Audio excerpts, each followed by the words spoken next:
तूनहु मिनहुम, बजाय अफवाह फैलाए हुए पर यकीन कर लेने के बेहतर था कि वो इसे रसूल की तरफ लौटा देते।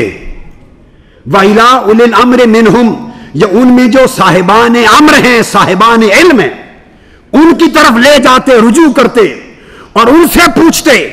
लअलिमहुल्लज़ीन यस्तंबितूनहु मिनहुम, तो यकीनन उस बात को वो लोग जान लेते, उन्हें मालूम हो जाती जो किसी चीज को तय से निकालने के माहिर होते हैं, इस्तिंबात करते हैं। तो अहले इस्तिंबात उस चीज का इल्म हासिल कर लेते। तो फरमाया रद्दू इला उलिल अम्र मिनहुम, अहले इल्म में जो साहिबान अम्र हैं, अथॉरिटी हैं, उनकी तरफ जाओ, पूछो, वो मसले का इस्तिंबात करके तुम्हें हकीकत बता देंगे। यहां रुजू अहले इल्म की तरफ करने का हुक्म दिया। आ गया कुरान में जी। अब बोलिए दूसरे मुकाम पर वही कुरान कहता है फसअलू अहल ज़िक्र इन कुंतुम ला तालमून, अगर तुम्हें इल्म नहीं है, अगर तुम्हें इल्म नहीं तो फिर इल्म वाले के पास ना जाओ, जिक्र वालों के पास जाया करो पूछने के लिए। बात बड़ी अजीब है, नफी हो रही है इल्म की। इन कुंतुम ला तालमून, अगर तुम्हें इल्म नहीं तो चाहिए यह था, सियाक़े कलाम यह बनता है कि अगर इल्म नहीं तो कहा जाता कि अहले इल्म के पास जाओ। अगर तुम्हें इल्म नहीं तो फिर अहले इल्म के पास जाओ। तो कुरान ने यूं नहीं कहा, फरमाया अगर तुम्हें इल्म नहीं तो फसअलू अहल ज़िक्र, अहले ज़िक्र के पास जाओ। पहला मुकाम और मर्तबा यो था कि अगर मालूम नहीं तो अहले इल्म की तरफ जाओ जो अहले इस्तिंबात होते हैं। उसके ऊपर दूसरा मर्तबा यह आया, बाज ऐसे उलूम, मारिफ और मसाइल होते हैं, अगर तुम्हें इल्म नहीं तो उनका हल अहले इल्म के पास नहीं, अहले ज़िक्र के पास है, फिर अहले ज़िक्र के पास जाया करो। और अहले इल्म और अहले ज़िक्र में फ़र्क यह है कि इल्म की खूबी, इल्म की यह शर्त नहीं कि इल्म में के बाद भूले नहीं इंसान। इल्म हो तो वो भूलने की नफी नहीं करता, इल्म होने से भी इंसान भूल जाता है। और ज़िक्र कहते हैं याद को, और याद का मतलब ही न भूलना है, याद का मतलब ही न भूलना है।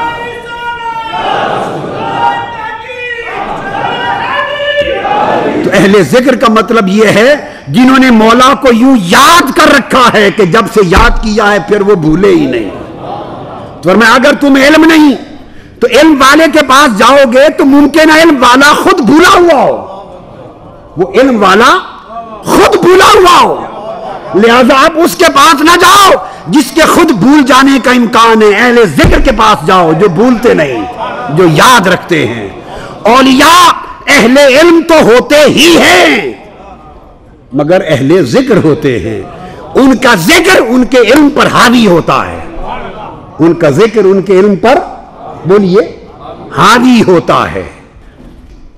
यह था दूसरा दर्जा।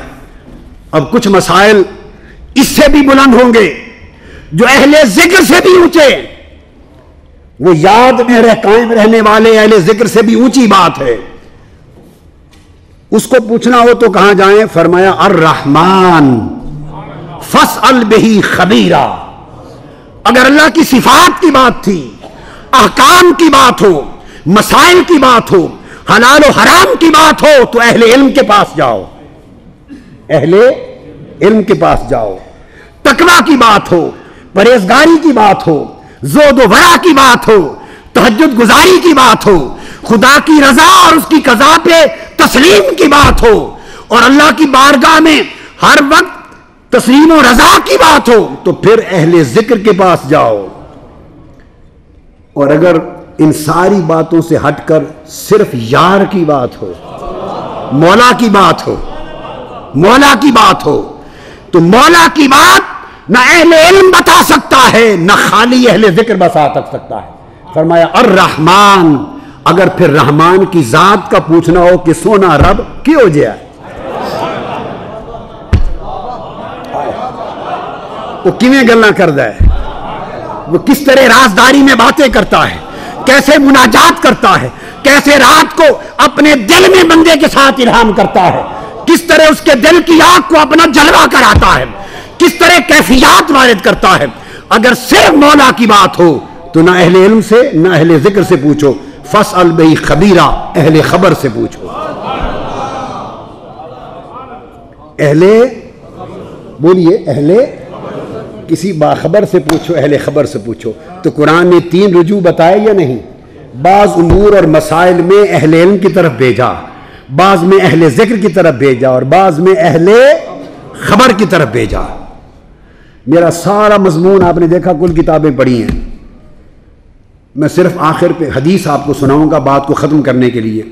مضمون سارا چھوڑ دیا، بالکل نیا مضمون، جو میرے ذہن میں تھا، ترتیب تھی، اس طرف نہیں گیا۔ بس وہ پہلی آیات قرآنی اور حدیث پاک کی شرح کرتے کرتے ہم کسی اور راہ میں نکل آئے۔ تو بتانا یہ چاہتا ہوں، اسی طرح قرآن کا تصور جس طرح اہل علم اور اہل ذکر اور اہل خبر کا ہے، اسی طرح قرآن مجید میں تصوف کے باب میں جیسے علم الیقین، عین الیقین اور حق الیقین کی تقسیم بھی قرآن نے کی ہے۔ یہ نہ کبھی خیال کرنا کہ صوفیاء نے دی ہے۔ جب وہ علم الیقین کی بات کرتے ہیں تو وہ شریعت کی بات ہوتی ہے، جب عین الیقین کی بات ہوتی ہے تو وہ طریقت معرفت کی بات ہوتی ہے، جب حق الیقین کی بات کرتے ہیں تو وہ حقیقت کی بات ہوتی ہے۔ یہ قرآن ہے۔ ارشاد فرمایا اللہ رب العزت نے سورہ التکاثر میں، التکاثر، فرمایا کلا لو تعلمون علم الیقین، یقین کا علم یہ شریعت میں ہے۔ پھر فرمایا لترون الجحیم ثم لترونها عین الیقین، دیکھنے پر بات آ گئی، پہلے دیکھے بغیر مانا تھا، علم الیقین تھا، یہ ایمان بالغیب، یہ مرتبہ شریعت ہے۔ پھر پردہ اٹھا کے دکھا دیا، دکھا کے منوا لیا جہیم کو، تو مشاہدہ ہو گیا، یہ عین الیقین ہوا، یہ معرفت ہے۔ کأنک تراہ، جیسے پردہ اٹھ گیا اور تو نے تک لیا۔